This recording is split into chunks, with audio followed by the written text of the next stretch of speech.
Now, there's a lot of people out there that like want to swim in the negative side of the pool. Not us, all right?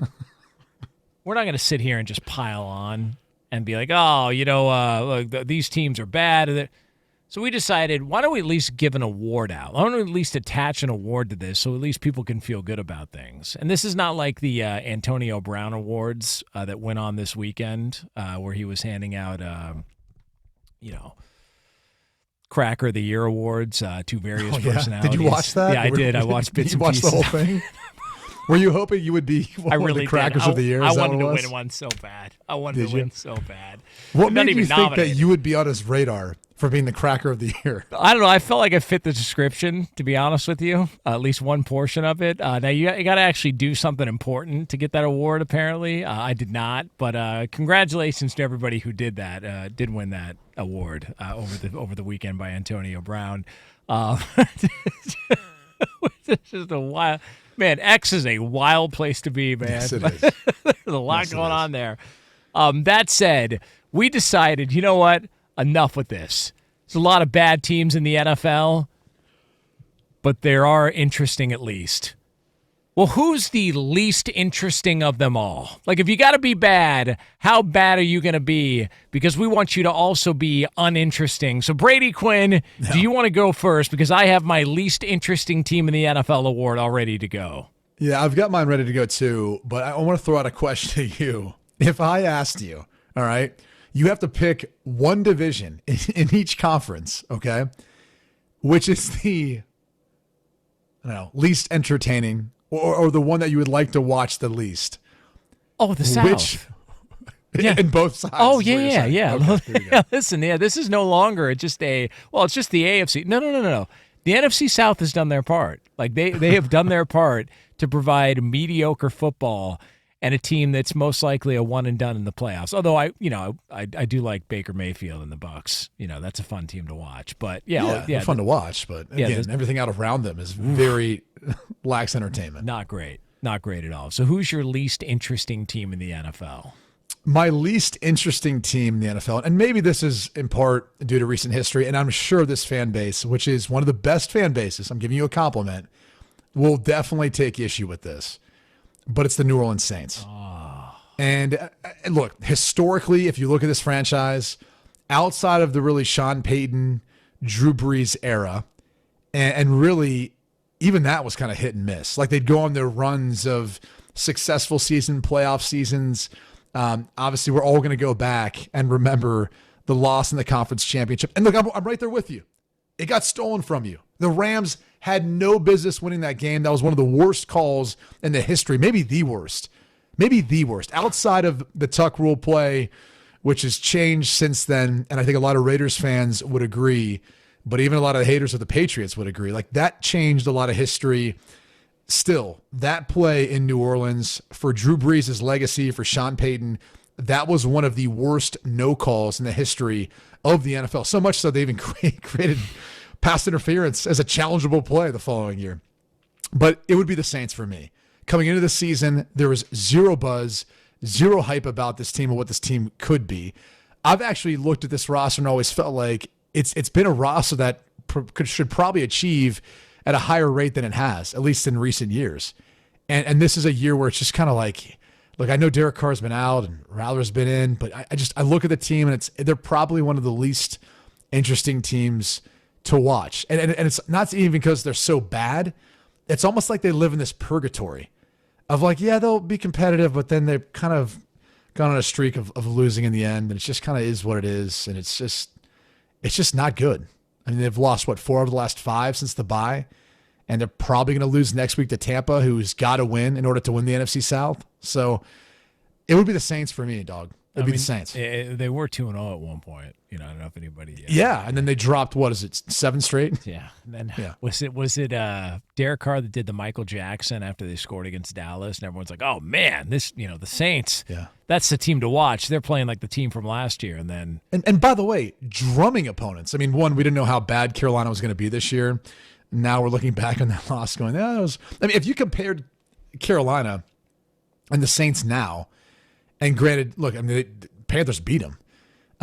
But if you compared the two, right now, you'd say Carolina's playing probably better football. Oh, yeah. I would say, and also, like, the reason, because there may be some people that go, well, how are the Panthers not your least interesting team? Man, Bryce Young's playing so much better. Like, he's improved so much, and it does feel like there's at least some optimism there, which is surprising because I don't know that anybody thought that was possible with David Tepper as the owner. Like, so, yeah, I could definitely see New Orleans being your pick. My pick for least interesting team in the NFL, and obviously we're going to stick with the South, it's the Tennessee Titans. Okay. I don't get it. I don't get any of it at all. I don't, not only do I not get the team, I don't get the uniforms. I don't get the color scheme. I swear to Christ, I don't get any of it at all. And I never have. Like, you've got to just take the Oilers jerseys. I do whatever, like, or go back to the, like, whatever you want to do. Just like that was gold. And man up and vanish like a fart in the wind for all whatever you're rolling out nowadays. On top of that, the face of the franchise was Derrick Henry. You let him walk, and all he's done is solidify his Hall of Fame career in Baltimore. The other face of the franchise was Mike Vrabel. You let him walk and moved on from him, and now he's the hottest coaching candidate there is. Quarterback feels like a mess. Will Levis doesn't seem like he's the answer. They've got an opportunity to have the number one pick, and so at least there's some hope there. But as it stands right now, I don't get it. Like, I don't understand how, if you're a Titans fan, you're watching that team going, oh, this is a feel-good moment for us. Like, yeah, like we feel great about this franchise, this organization. It just feels like they are, to your word, in purgatory and looking around for answers. And on top of that, when you think about where they were and the decision to move on from Vrabel, this report comes out from Tom Pelissero this weekend that says the Titans are expected to retain Brian Callahan. Well, they should. He gave him the highlight of the year, which was that speech when he told everybody to stick it when they talk about his team not playing hard a couple of weeks ago. Other than that, what do they got? Like, seriously, what do they have? And I think they stuck him with a quarterback that wasn't his draft pick. He knew, taking the job, that he would go through this year and evaluating him. And now they put themselves in a position where if they want to go with a quarterback, they can go do that. But at least they have a better idea of what Will Levis is, what he isn't, despite whatever Pete Prisco thinks. That's part of it. I think the other thing, when you look at their record so far this year, what's interesting is that their 3 wins, 2 of those wins could have come against playoff teams. I mean, the Dolphins still have a shot of making it into the playoffs, which they were able to beat them in, week 4? I believe that was the game Will Levis got hurt. Mason Rudolph came in. Yeah. Or maybe benched at that point. I can't quite recall. And Tua was out at that point. So, full disclosure, it wasn't like the best version of Miami. But still, they got a win. And then the Texans, they beat them week 12. So, it's kind of hard when you look at this team, too, because there's times when you look and say, okay, they can be competitive, and you see the foundation they're trying to build in Tennessee, but they're just not there yet. And that seems rather obvious. But I'm with you. Like, I'm not sure about the uniform shot that you took at them. I mean, what would you want them to go back to the Oilers? Yes. Okay. Yeah. I mean, those were pretty dope uniforms back in the day. Yeah, that's it. I mean, it's not too much to ask. It's not like we're asking you to reinvent everything. We're just telling you, like, hey, you did it better before. Like, just go back to that. It's like these places that change their recipes for no reason. Like, why'd you do it? Like, stick with the goods. They very well could get their 4th win of the season because Houston, who's already locked into a playoff spot and winning the division, that's who they're going to play in Week 18. So there's a good chance that I would imagine they're sitting out their players waiting and resting and trying to get them healthy for the wild card game. That would be my assumption. Could be wrong. If you could, let me ask you this. Would you, if you could, swap out the Houston Texans for the Cincinnati Bengals as a playoff team? I 100% would too. Yes.